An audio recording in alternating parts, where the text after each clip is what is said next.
we all miss our physical world, okay? As much as we are excited to meet, remotely, to spend our virtual sessions and attend virtual events, I kind of want to talk to you because you speak with your clients, you speak with a bunch of companies and other podcasters, analysts, all right?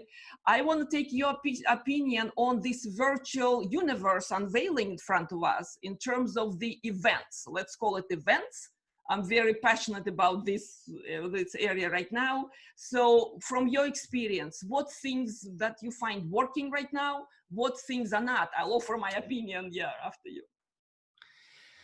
I consider myself very fortunate to have been born in the Gen X generation, right? Because I think we are a bridge generation. We've seen the world evolve. We've come from a world where things were very simple. We were probably the last generation where we could be kids. Where our stupid actions weren't recorded when we were teenagers. Today's kids don't have that. But we've also watched this technology evolve into the gift that it is today. So you mentioned virtual events, right? It's a gift. It's a gift that we have this capability. It's a gift that we could be communicating via Zoom. I mean, we're in the same geographic area, but the same way we're talking, I mean, I speak to clients all over the world. I've had sessions like this with people in Australia, and it was really cool to be able to do that. So it literally removes the geographic boundaries and enables you to be productive, to be able to accomplish whatever it is you want to accomplish without all those limitations that the previous generation had to deal with. At the same time, we also need to recognize the fact that there are certain elements that are missing, right? I mean, people crave that human connection. Just being close to another person physically, it's not the same. We're looking at each other face to face, but we're not face to face. Something is missing. And, I'm not a biologist, or I don't know what they call those people that study human biology. But, there might be, I don't know, certain hormones or certain brain chemicals. We're definitely social animals. That's what you're referring to. Yes, exactly. So there is definitely something missing, and I feel it. When I go to an event, a live in-person event, I feel the energy. I don't have to do anything different. I just feel the energy of, everybody, the ambiance around me. When I'm at a virtual event, I'm basically sitting at my desk doing the same thing I do every single day, and I've got something up on the screen. It's not the same. Yes, I can conduct business. So, we could make money, but we as people, we're missing something. Now, here's the interesting thing.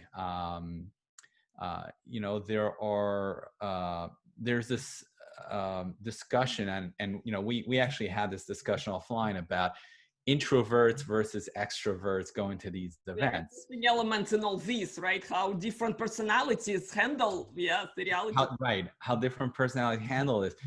Now, here's the thing. People might not know this. I'm actually an introvert, but yet I love events. So how does that reconcile? I heard a really great definition for introvert and extrovert. It's not what we think. An extrovert doesn't necessarily have to be the life of the party and, have to be noisy. And an introvert doesn't have to hide in their corner.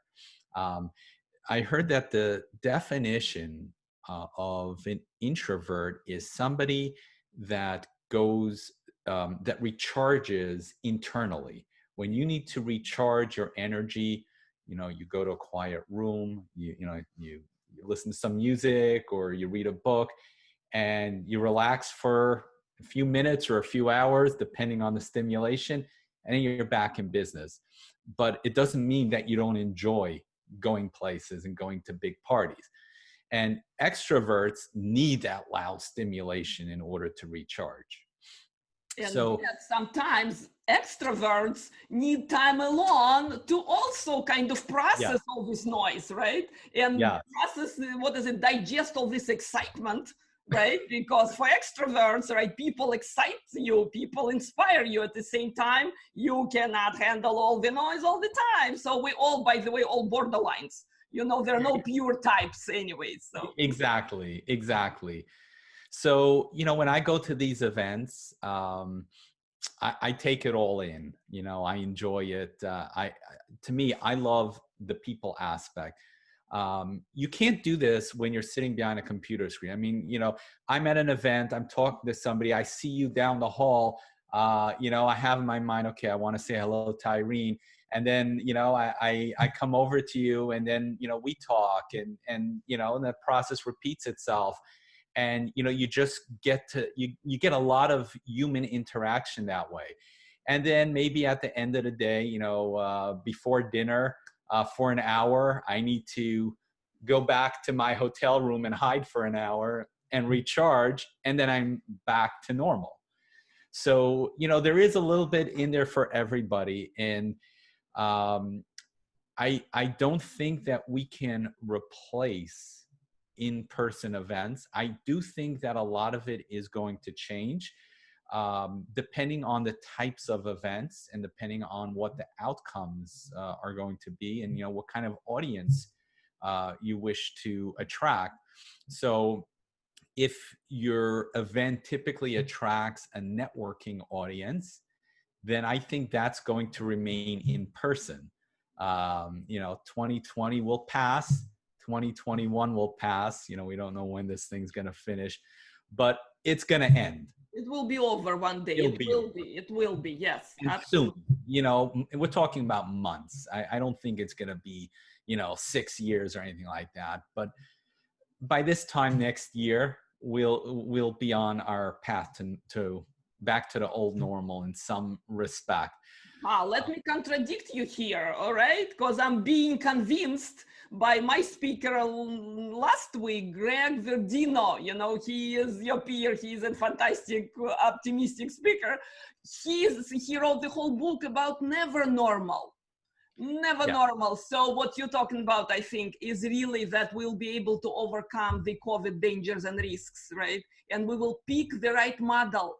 So virtual events will still be there for those, like you said, you don't need to travel to Australia for 27 hours, to have a meeting or to have even one-day event, okay? At the same time, when you feel you need this excitement and this inspiration, you will go to physical event. You will be just a little more choosy this time, right? You don't need to travel the globe all the time because so many people spend their lives on the planes. I don't know if that's wise. So it's going to be hybrid, I think, life after. That's my prediction. Irene's prediction, 2021.